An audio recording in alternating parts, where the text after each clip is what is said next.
Assalamualaikum warahmatullahi wabarakatuh. Jumpa lagi dengan saya di channel Hendra Andra. Sahabat-sahabat semua, semoga kita semua dalam keadaan sehat walafiat dan selalu dilindungi oleh Allah Subhanahu wa taala. Bagi yang sedang bingung, semoga dihilangkan kebingungannya dan tercapai segala cita-cita kita semuanya. Amin ya Allah ya rabbal alamin. Pada kesempatan ini, sahabat-sahabat semua, saya kembali akan memberikan dan bercerita tentang sejarah kontemporer dunia. Sejarah kontemporer dunia sekarang masuk ke daerah Asia Tenggara, yaitu negara Filipina. Sahabat-sahabat semua, di Filipina terjadi gerakan rakyat. Oke, kita mulai saja sejarah tentang Filipina.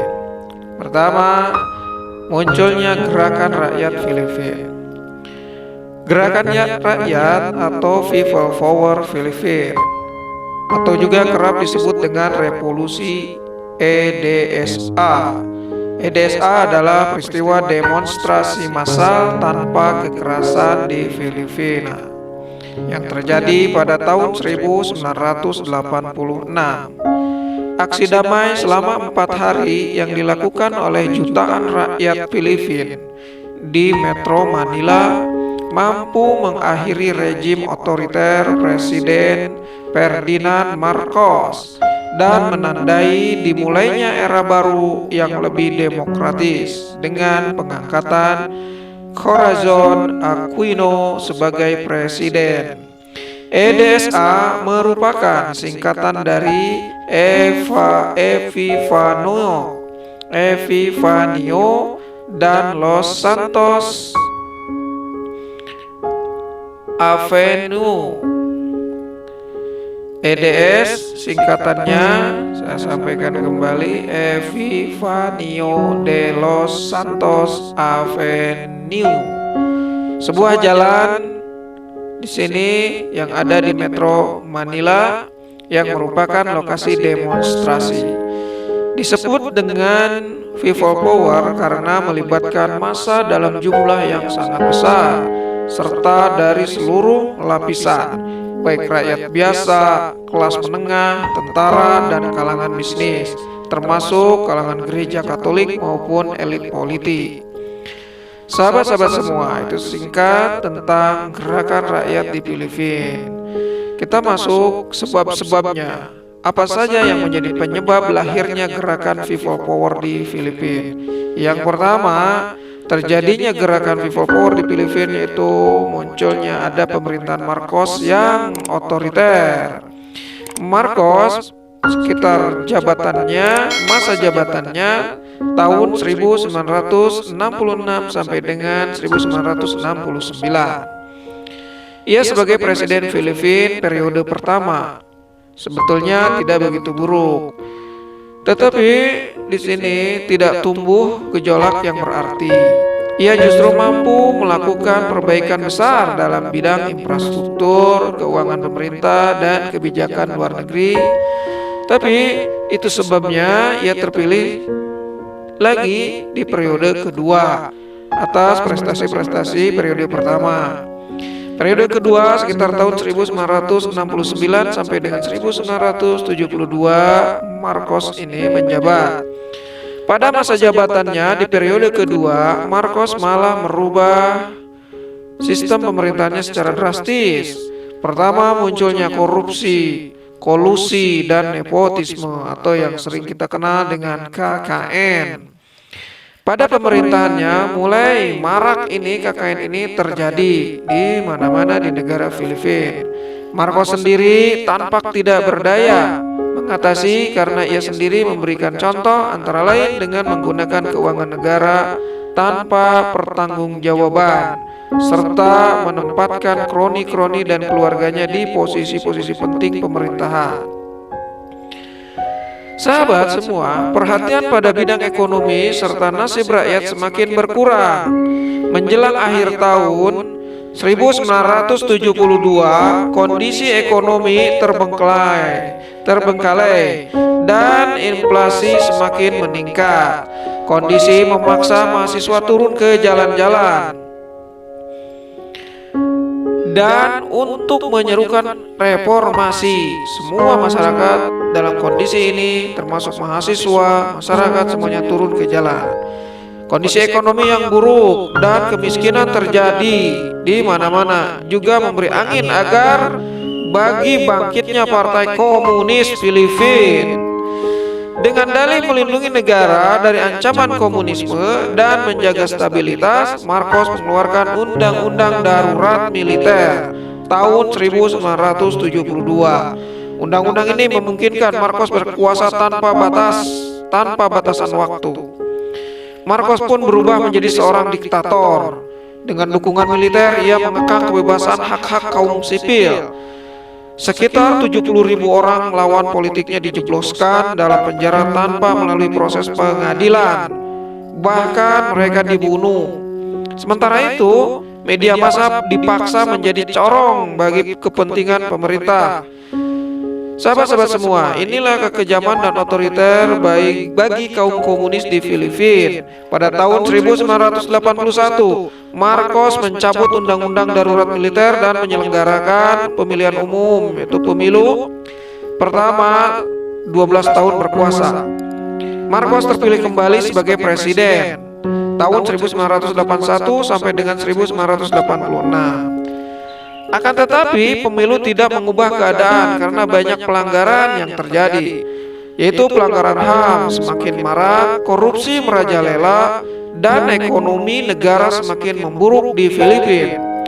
Marcos tetap menjadi seorang diktator, sehingga rakyat Filipina hanya bungkam karena mengalami ketakutan dengan kekejaman dari pihak militer.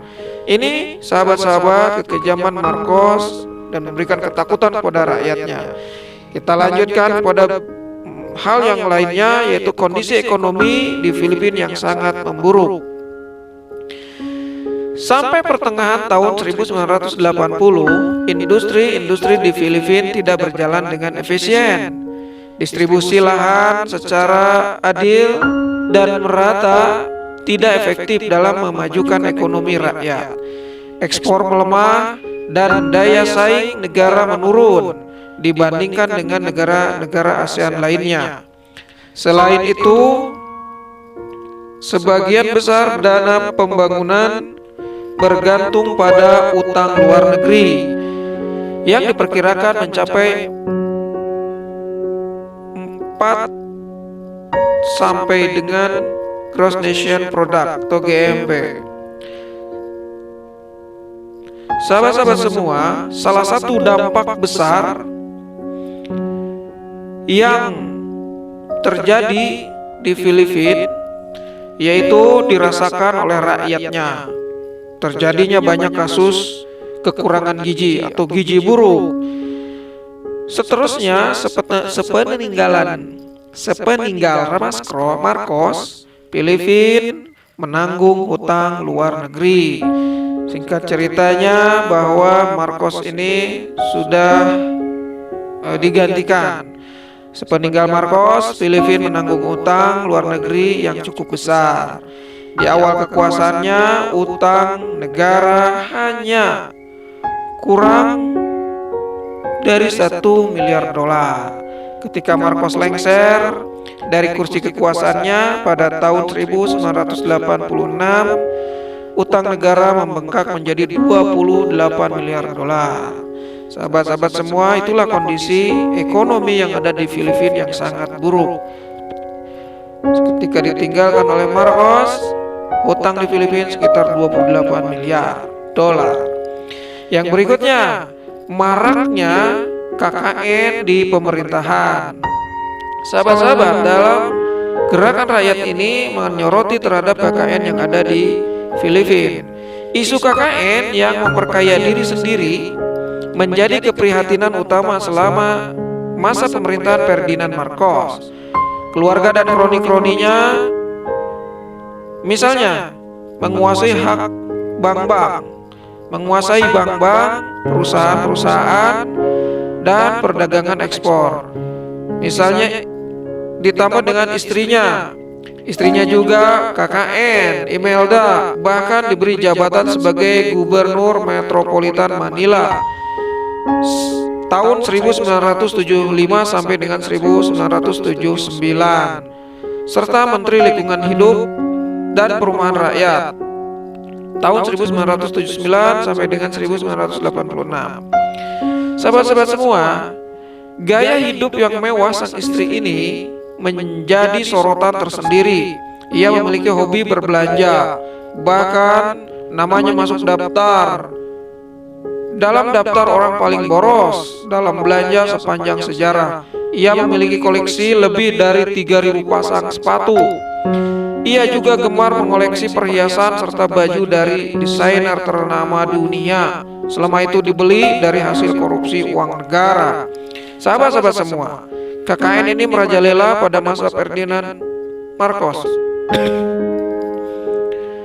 Filipina memiliki 30 bangunan yang dibangun dan dipelihara dengan biaya negara, tetapi digunakan oleh Marcos dan istrinya saja.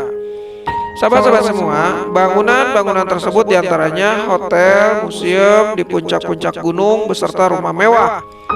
Petugas bea cukai juga mencatat terdapat 400 mobil milik keluarga Marcos dan rekan-rekannya yang diimpor tanpa membayar bea pajak. Mayoritas mobil-mobil tersebut tergolong ke dalam mobil mewah, mulai dari Rolls-Royce dan Cadillac untuk istrinya, hingga puluhan Mercedes dan dipakai oleh saudara-saudaranya.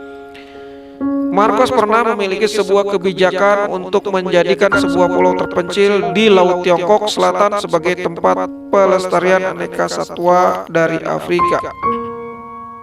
Sebagai konsekuensi dari kebijakan ini, lebih dari 120 keluarga petani miskin nelayan terpaksa meninggalkan rumahnya.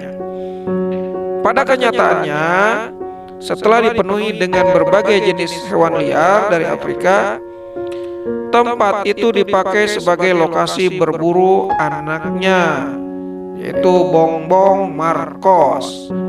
Sahabat-sahabat semuanya, kita lanjutkan ke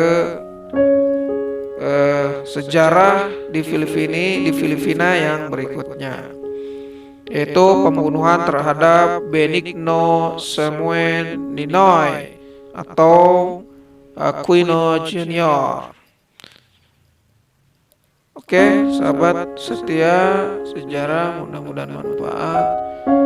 Sementara itu yang bisa disampaikan tentang sejarah Filipina, dan masih banyak lagi tentang sejarah-sejarah di Asia Tenggara. Insya Allah saya akan menyampaikan atau berbagi sejarah peristiwa-peristiwa dunia maupun di Indonesia atau juga di Asia Tenggara. Sekian, billahi taufiq wal hidayah. Wassalamualaikum warahmatullahi wabarakatuh.